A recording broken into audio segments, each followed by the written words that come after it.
Stell mir grad vor, bin mit zwei Frauen im Bett.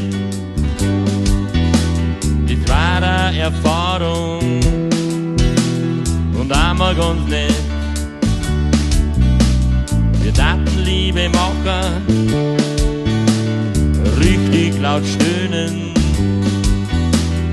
wilde uns begrapschen und dort verwöhnen. Aber kann ich zwei Frauen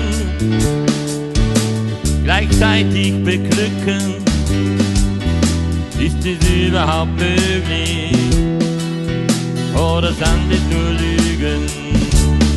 Jeden Tag zwei Frauen haben, das klingt doch recht schön. Aber ich sag dir eins, das kann nicht lang gut gehen. Ich hab das so ein Gefühl, dass ich das gar nicht will. Wenn ganz normal mein Leben lebt und nicht untergehen. Ich hab das so ein Gefühl, dass ich das gar nicht will. Wenn ganz normal mein Leben lebt, kannst du das verstehen? Stell mir grad vor, ich kann ewig leben und brauche niemals den Löffel abgeben.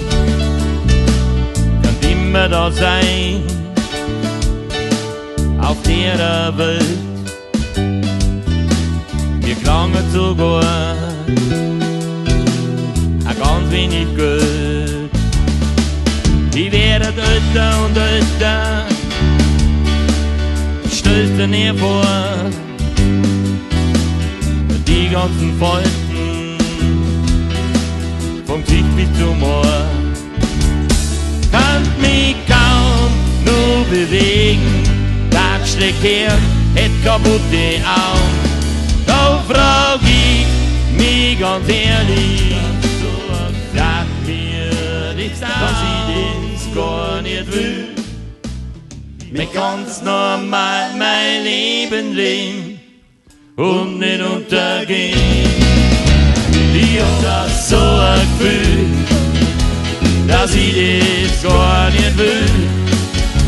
Mir ganz normal mein Leben leben, kannst du das verstehen?